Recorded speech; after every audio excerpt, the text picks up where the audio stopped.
Let me tell you something. When you've been in the game long enough, you start to think you've seen it all. You think you've got the patterns figured out, the players memorized, and the moves anticipated. You think you can predict the next step before it's even made.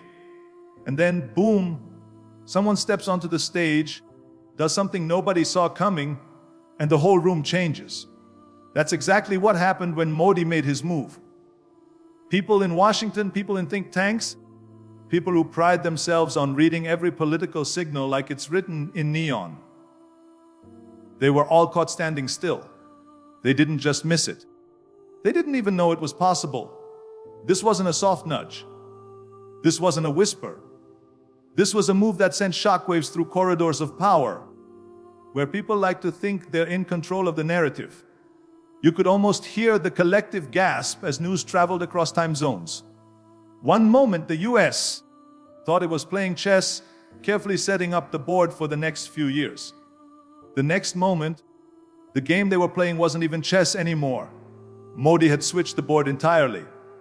You see, there's a reason this hit so hard. The US is used to calling the shots, setting the tone, and expecting others to adjust. That's been the rhythm for decades. But India didn't adjust this time. India led. And it wasn't the kind of leadership you announce with press releases and staged handshakes. It was the kind that happens fast, catches you unprepared, and leaves you scrambling to respond while the rest of the world is already recalibrating. And here's the beauty of it. The more unexpected a move is, the more powerful it becomes. If you've ever been underestimated, you know exactly what I'm saying. People assume you've got they stop watching.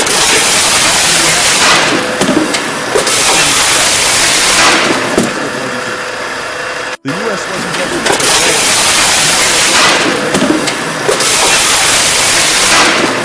They weren't ready for an India that refused to play the role it had been quietly assigned for decades. This wasn't defiance for the sake of defiance. This was strategy, precision, and timing rolled into one decisive action. And timing, my friends, is everything. You can have the strongest punch in the world, but if you throw it too early or too late, it lands with no power. This landed right on target. The thing about surprises at this level is they reveal two things at once: the strength of the person making the move and the blind spots of the people watching. And Washington's blind spot was thinking India would keep moving cautiously, playing by someone else's rules, avoiding risk. What they didn't see was a nation that had been building confidence, resources, and alliances quietly in the background, waiting for the exact moment to step out of the shadows and into the center of the spotlight. When the move came, it wasn't just about policy. It was about identity. It was a statement that India is no longer a secondary character in someone else's story. It's a lead actor writing its own script. And the reaction from the US wasn't anger. Not at first, it was disbelief. They were looking at the situation thinking, did this really just happen?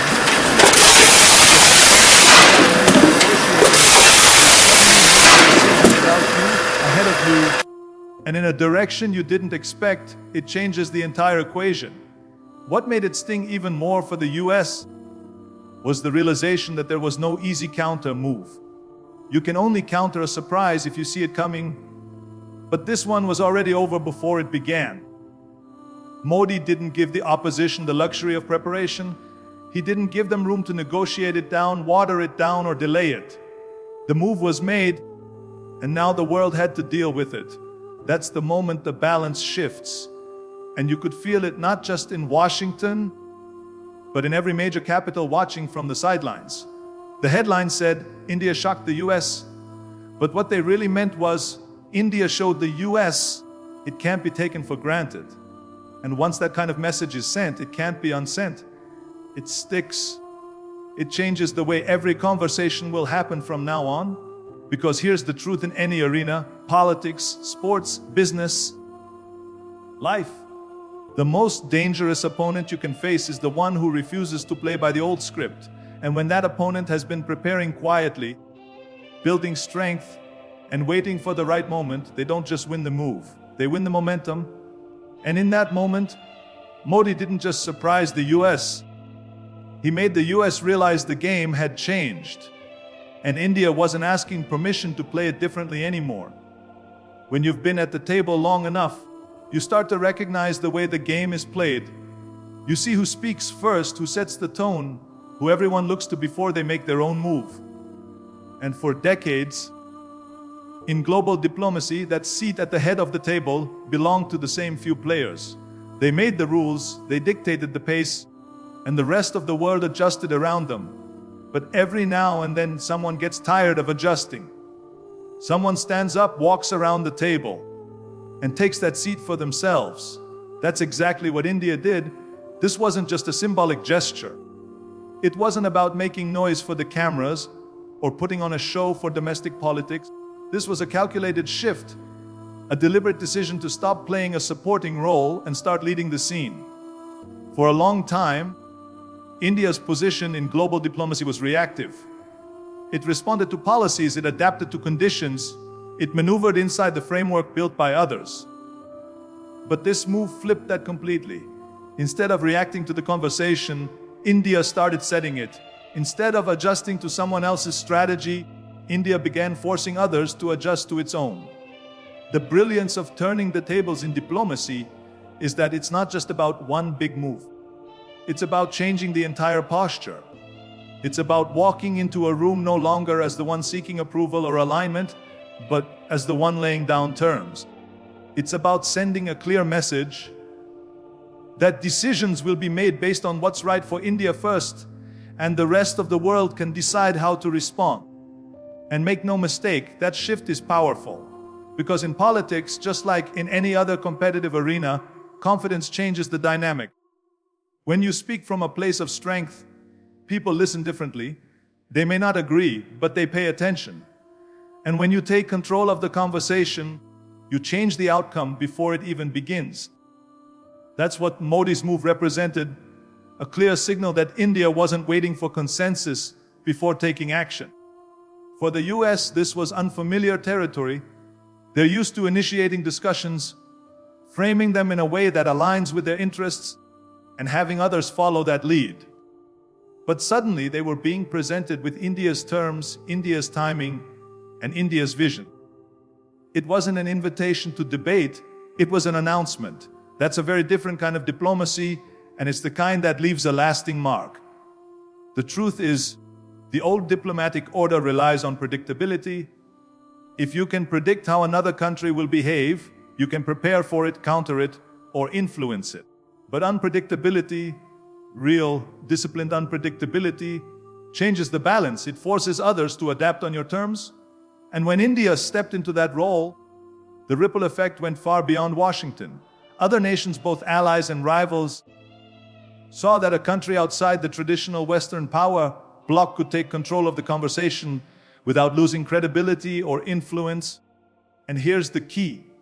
India didn't do this by walking away from the global stage. It did it by standing taller on it. Turning the tables doesn't mean flipping the board and leaving the room. It means flipping the board and then running the game. It means you invite others to play, but the rules are now balanced in a way that protects your own interests. That kind of presence commands respect. Even those who don't like the shift are forced to acknowledge it. Think about the psychological impact of that. The moment a nation moves from participant to driver in world affairs, everything changes. The negotiations, the alliances, the deals, even the way the media covers them. And once you've made that shift, you don't go back. You can't unclaim a seat you've already taken. For decades, India was told its role in the world, an emerging economy, a valuable partner, but still in the orbit of bigger powers. This move shattered that narrative. It replaced it with a new one, a sovereign force that not only protects its own interests, but also shapes the global conversation in real time. And that's not a role you get by asking politely. It's a role you take by moving decisively, by proving you can handle the responsibility, and by showing you're ready for the consequences. That's what makes this so significant. It's not just that India acted differently this time. It's that from this point forward, everyone else has to approach India differently. They can no longer expect quiet agreement or predictable alignment. They have to prepare for a nation that knows its value, knows its leverage, and isn't afraid to use it. And in that moment, India didn't just turn the tables, it built a new one, and now the world has to take a seat at it. Power in the world stage isn't just about how loud you can speak or how strong your military is. Real power comes when you have something everyone else needs, and you can decide how, when, and if they get it. That's economic leverage. And when you combine that leverage with the right political will, you're not just participating in global affairs, you're shaping them. That's the position India has been building toward for years, and with this move it showed exactly what happens when that strength is put into action. For decades, India was seen as a market, a place to invest, a place to outsource, a place with potential. But potential isn't the same as power until you can control how it's used. Over time, India shifted from being just an opportunity for others to being a force that could dictate terms. It built an economy that wasn't just growing in numbers but growing in influence. It became a hub for technology, a powerhouse for manufacturing, a leader in pharmaceuticals, and a critical player in energy demand. And with every step forward, it reduced its dependency on others while increasing their dependency on it. That's how leverage works. The more people need you, the more room you have to act in your own interest. The more your economy is tied into the well-being of others, the less they can afford to push you around. And that's what gave Modi the room to make a bold move without bending under pressure from Washington or any other capital. It's one thing to have resources. It's another to have the backbone to use them strategically. Plenty of countries have economic strengths, but hesitate to leverage them because they fear losing friends or investments. But friendship built on dependency isn't real friendship, it's control. And India decided it was time to flip that dynamic. The US, for all its size and influence, knows this truth as well as anyone. Economic muscle can translate directly into political dominance. And now, India is proving it can play that game too. This is why the move was so shocking for Washington. They're used to countries thinking twice before making decisions that might upset them. But India didn't hesitate because the economic groundwork was already in place. Years of building trade relationships, diversifying partnerships, and strengthening domestic industries had prepared India to absorb any pushback. It wasn't a reckless gamble. It was a calculated strike, backed by the knowledge that the nation could handle the fallout and still come out stronger. When you have that kind of leverage, you don't go to the table asking for favors. You go to the table offering opportunities, and you decide who gets them. That changes the tone of every negotiation. Instead of, "What will you give me if I agree?" it becomes, "Here's what I'm willing to offer, and here's why you want it." That's the confidence that comes from economic independence paired with political resolve. It also sends a signal to other countries watching from the sidelines. Nations that have been told to play along with the established order suddenly see a model for doing things differently. They see that you can grow your economy, protect your interests, and still stand up to the biggest powers in the world without folding. That kind of example can be contagious. And it's important to understand this isn't about arrogance, it's about respect. In international politics, nobody respects a nation that constantly compromises its own needs to keep others happy. Respect comes when you draw a line and stand by it, knowing you have the strength to enforce it. That's what economic leverage allows. That's what political power demands. Modi's decision showed that India isn't afraid to align its policies with its priorities, even if it means stepping on a few toes. And the truth is, the US respects that more than it will ever admit, because deep down, they know that's exactly how they've played the game for decades, by using their economic position to reinforce their political will. Now they're seeing another country, one they thought they could guide, doing the same thing right back. The combination of a strong economy and decisive leadership is unstoppable when used with precision. It means you can't be easily isolated. You can't be easily pressured, and you certainly can't be ignored. It means every conversation with you is a negotiation, not a lecture. It means your presence in the room changes the balance of the room. And that's exactly where India stands now, not as a follower, not as a voice in the crowd, but as a power in its own right. With economic leverage fueling political power, Modi didn't just make a move. He made it clear that from this point forward, India would choose its own path, and the rest of the world will have to adjust.